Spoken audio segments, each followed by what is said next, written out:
Hello friends, welcome to ACAVS family. இன்றைக்கி நம்ம ACAVS family சேனலில் கருப்பு கொண்டக்கடலை வச்சு சிம்பிள் அண்ட் ஈஸியாக அதே நேரத்தில் ரொம்ப ரொம்ப டேஸ்ட்டாக செய்யக்கூடிய ஒரு ரெசிபி பார்க்க போகிறோம். இதில் ஃபுல் அண்ட் ஃபுல் அவ்வளோ ப்ரோட்டீன் இருக்குங்க. கடையில் எவ்வளோ தான் காசு கொடுத்தாலும் இந்த ரெசிபியை வாங்க முடியாது. செஞ்சவங்களுக்கே ஒன்று கூட மிஞ்சாது, அந்தளவுக்கு டேஸ்ட் அட்டகாசமாக இருக்கும். வாங்க இந்த ரெசிபி எப்படி செய்கிறது நம்ம வீடியோக்குள்ளே போகலாம். நம்ம வீடியோவை ஸ்கிப் பண்ணாமல் கடைசி வரைக்கும் பாருங்கள். கருப்பு கொண்டக்கடலையில் நிறைய சத்துக்கள் இருக்குது. இன்றைக்கி நாம் எடுத்திருக்க கருப்பு கொண்டக்கடலை பார்த்திங்கன்னா 1/4 கிலோ அளவுக்கு நான் எடுத்திருக்கேன்.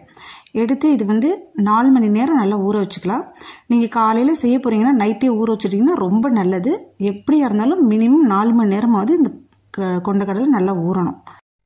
இது ஊற வைக்கிறதுக்கு முன்னாடி 2-3 முறை நல்லா கழுவிட்டு ஊற வச்சுக்கோங்க. நான் ஆல்ரெடி ஊற வச்சுருக்கேன். இப்போ எடுத்து நான் நசுக்கி காமிக்கிறேன் பாருங்கள்.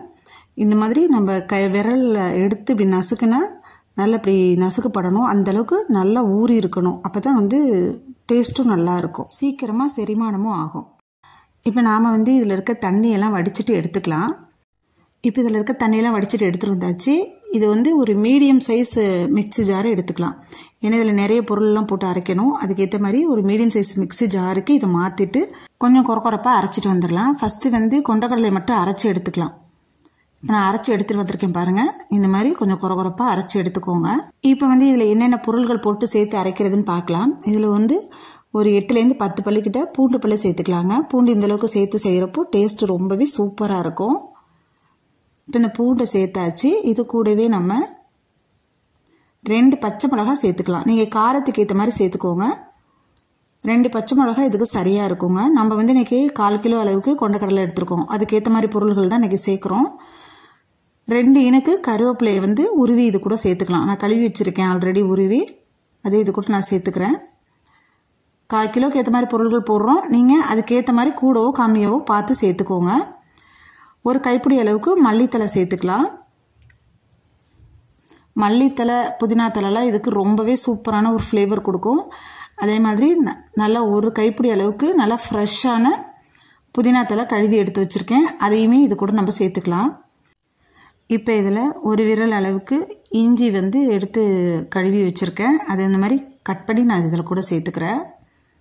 இதில் இஞ்சி பூண்டு பச்சை மிளகா இதெல்லாம் போடுறதுனால இதோட காரமே இதுக்கு சரியாக இருக்கும். அதனால தான் நான் 2 பச்சை மிளகா மட்டும் போட்டுக்கிட்டேன். நீங்கள் உங்களுக்கு காரம் நல்லா சாப்பிடுவீங்கன்னா மேற்கொண்டு ஒரு பச்சை மிளகா கூட அதிகமாக சேர்த்துக்கலாம். இதில் 1/2 ஸ்பூன் அளவுக்கு சீரகம் சேர்த்துக்கலாங்க. 1/2 ஸ்பூன் அளவுக்கு மிளகு சேர்த்துக்கலாம். மிளகு பார்த்திங்கன்னா நம்ம சாப்பிட்றப்ப அங்கங்கே இந்த மிளகோட ஃப்ளேவர் இருக்கும், நல்லாயிருக்கும் டேஸ்ட்டு. இதில் 1/2 ஸ்பூன் அளவுக்கு சோம்பு சேர்த்துக்கலாங்க. இதில் டேஸ்ட்டுக்கு ஏற்ற மாதிரி உப்பு சேர்த்துக்காங்க. நான் 1 ஸ்பூன் அளவுக்கு உப்பு நெய் சேர்த்துருக்கேன். இது கூடவே சின்ன பீஸாக ஒரு 4 பீஸ் அளவுக்கு தேங்காய் பல் சேர்த்துக்கிறேன். இப்போ நம்ம சேர்க்க வேண்டிய எல்லா பொருளையுமே சேர்த்தாச்சு. இது 1/4 டம்ளர் அளவுக்கு தண்ணி ஊற்றி அரைச்சிக்கலாம். ரொம்ப தண்ணி ஊற்றாதீங்க. ஏன்னா இன்றைக்கி நம்ம கட்லெட் செய்ய போகிறோம். கருப்பு கொண்டக்கடலை கட்லெட் செய்ய போகிறோம். அதனால் கட்லெட் இப்படி நம்ம தட்டி வைக்கிறப்போ ரொம்ப தொலைன்னு இருந்துச்சுனாலும் தட்டுறதுக்கு வராது. அதுக்கேற்ற மாதிரி கொஞ்சமாக தண்ணி சேர்த்து அரைச்சிக்கோங்க. இப்போ நான் அரைச்சிட்டு உங்களுக்கு நான் காமிக்கிறேன் பாருங்கள். இந்த அளவுக்கு இருக்கணும்.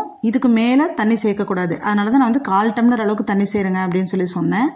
அதுலேயே நம்ம கிளறி விட்டு ஓட்டிக்கலாம். ரொம்ப நைஸாக ஓட்டக்கூடாது. இந்த அளவுக்கு கொஞ்சம் குறப்பாக தான் இருக்கணும். 3/4 பதம் அளவுக்கு நீங்கள் ஓட்டிக்கிட்டிங்கன்னா சரியாக இருக்குங்க. இப்போ நம்மளுக்கு கட்லெட் செய்கிறதுக்கு மாவு ரெடி பண்ணியாச்சு. இதை ஒரு மிக்சிங் பவுலுக்கு நம்ம இப்போ மாற்றிக்கலாங்க. குழந்தைங்களாக இருந்தாலும் சரி, பெரியவங்களாக இருந்தாலும் சரி, நிறைய பேர் இதெல்லாம் விரும்பி சாப்பிட மாட்டேங்கிறாங்க. நம்ம இப்போ அவிச்சு தாளித்து கொடுத்தோம்னா சிலவங்களுக்கு பிடிக்கும், சிலவங்களுக்கு பிடிக்காது. ஆனால் இந்த மாதிரி ஒரு டேஸ்ட்டில் செஞ்சு கொடுத்து பாருங்கள், எல்லாருக்குமே பிடிக்கும். அதே மாதிரி இதை நம்ம அரைச்சி செய்கிறதுனால செரிமான பிரச்சனைலாம் எதுவுமே ஏற்படாதுங்க. இது ஃபுல் அண்ட் ஃபுல் அவ்வளோ ப்ரோட்டீன் இதில் இருக்குங்க. இப்போ இது எல்லாத்தையுமே நம்ம இந்த மிக்சிங் பவுலுக்கு மாற்றியாச்சு. இதில் பெரிய வெங்காயம், நல்ல பெரிய சைஸ் வெங்காயமாக நல்லா நைஸாக கட் பண்ணி இது கூட சேர்த்துக்கலாங்க. அதே மாதிரி நல்ல தக்காளி பார்த்திங்கன்னா நல்லா பழுத்த தக்காளியாக பெரிய சைஸ் தக்காளி 1 நல்லா நைஸாக கட் பண்ணி சேர்த்துக்கலாம். வெங்காயம் தக்காளி ரெண்டுமே பார்த்திங்கன்னா எந்த அளவுக்கு நைஸாக கட் பண்ண முடியுமோ அந்தளவுக்கு நைஸாக கட் பண்ணிக்கோங்க. அப்போ தான் நம்ம கட்லெட் இப்படி தட்டி போடுறதுக்கு ஈஸியாக வரும். இப்போ இது எல்லாத்தையுமே நல்லா ஒரு முறை கலந்து விட்டுக்கோங்க. இந்த வெங்காயம் தக்காளி இந்த மாவில் எல்லா இடத்துலையும் படுற மாதிரி நல்லா ஒரு முறை மிக்ஸ் பண்ணி விட்டுக்கலாங்க.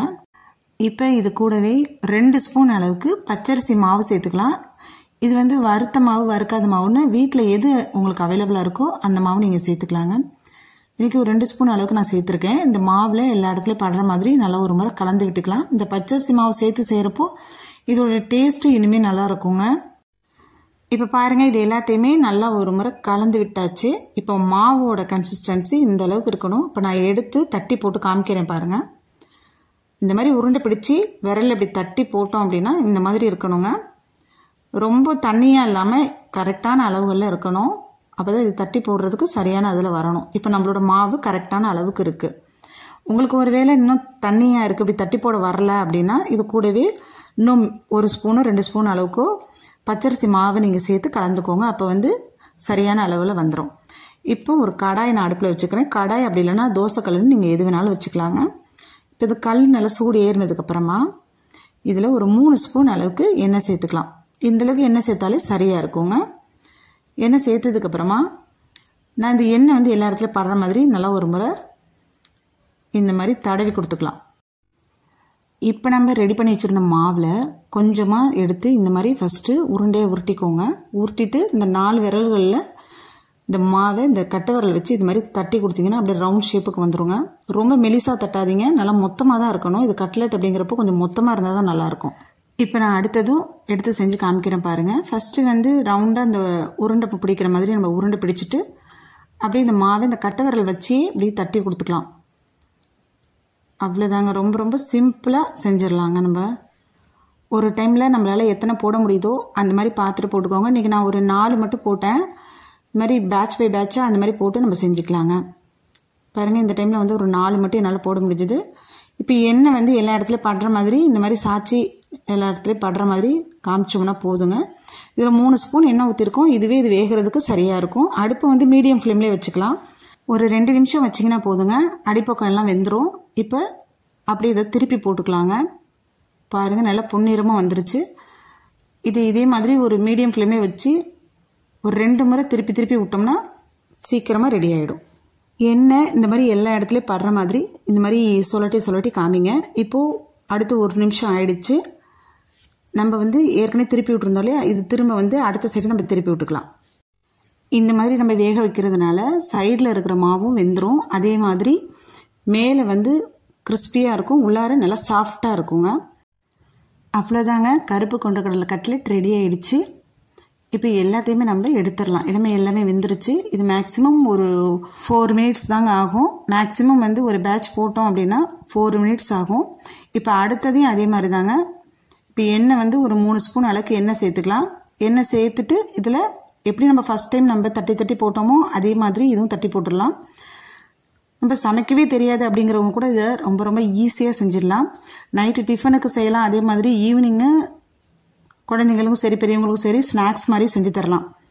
குழந்தைங்களுக்கு இது டிஃபனுக்கு கூட செஞ்சு தரலாம். இது ஃபுல் அண்ட் ஃபுல் அவ்வளோ ப்ரோட்டீன் இருக்குங்க. இதில் மேக்ஸிமம் நம்ம எல்லாத்தையுமே போட்டு அரைச்சிட்டதுனால இதில் எடுத்து வைக்கிறதுக்குன்னு எதுவுமே குழந்தைங்க வந்து இதை ஒதுக்கி அதை ஒதுக்கிலாம் சாப்பிட மாட்டாங்க. பல்லு இல்லாதவங்க கூட இதை ரொம்ப ரொம்ப ஈஸியாக சாப்பிட்றலாம். அந்தளவுக்கு ரொம்ப சாஃப்டாக இருக்கும். வெளியிலேருந்து மொரமொரப்பாக இருக்கும், உள்ளார வந்து நல்ல மெதுன்னு நல்லா சாஃப்டாக இருக்குங்க. எப்பொழுதும் நம்ம கருப்பு கொண்டக்கடலில் ஒன்று அவிச்சு தாளித்து தருவோம். அப்படி இல்லைன்னா பார்த்தீங்கன்னா கிரேவி மாதிரி வச்சு தருவோம். அந்த மாதிரி எப்படி வச்சாலுமே அந்த கொண்டக்கடலை எடுத்து ஒன்று ஓரமாக வச்சுருவாங்க, இல்லைன்னா சாப்பிட மாட்டாங்க. இந்த மாதிரி செஞ்சு கொடுத்து பாருங்கள், குழந்தைங்களுக்கு ரொம்ப ரொம்ப பிடிக்கும். இந்த மாதிரி கொஞ்சம் வித்தியாசமாக எப்பொழுதும் ஒரே மாதிரி செய்யாமல் இந்த மாதிரி வித்தியாசமாக செஞ்சு கொடுங்க. அவங்களும் ரொம்ப விரும்பி சாப்பிடுவாங்க. ஒரு முறை செஞ்சிங்கனாலே போதும். இந்த டேஸ்ட் அவங்களுக்கு ரொம்ப பிடிச்சிரும். ஏன்னா இதில் இருக்க புதினா ஃப்ளேவரு எல்லாம் அவங்களுக்கு டேஸ்ட் அட்டகாசமாக இருக்குங்க சாப்பிட்றதுக்கே. இது மாதிரி செஞ்சு கொடுத்து பாருங்கள். அடுத்த டைமும் இது எப்போ செய்வீங்க அப்படின்னு சொல்லி கேட்பாங்க. செஞ்சு உங்களுக்கே சாப்பிட்றதுக்கு இருக்காது. அந்தளவுக்கு செய்ய சுட சுட சட்டுன்னு காலி ஆகிடுங்க. அந்தளவுக்கு சூப்பரான ஒரு ரெசிபின்னு சொல்லலாம். செய்முறைகளும் ரொம்ப ஈஸி தான். நம்ம நார்மலாக வேறு ஏதாவது செய்கிறப்ப பார்த்தீங்கன்னா சைடிஷ்லாம் தேவைப்படும். ஏதாவது சட்னி கெச்சப் ஏதாவது வச்சு சாப்பிட்ற மாதிரி இருக்கும். ஆனால் இதுக்கு எதுவுமே தேவையில்லைங்க. அந்தளவுக்கு டேஸ்ட் நல்லாயிருக்கும். அவ்வளோதான் ஃப்ரெண்ட்ஸ், சுவையான மனமான கருப்பு கொண்டக்கடலை கட்லெட் ரெடியாக இருக்குது. இது வெளியில் நல்லா கிறிஸ்பியாக முறுமுறப்பாக இருக்கும், உள்ளார நல்லா மெதுன்னு சாஃப்டாக இருக்குங்க. இதை நீங்களும் வீட்டில் ட்ரை பண்ணி பார்த்துட்டு எப்படி இருக்குன்னு சொல்லுங்கள். வீட்டில் இருக்கவங்களுக்கு செஞ்சு கொடுத்துட்டு எப்படி இருக்குன்னு கமெண்ட் பாக்ஸில் கமெண்ட் பண்ணுங்கள்.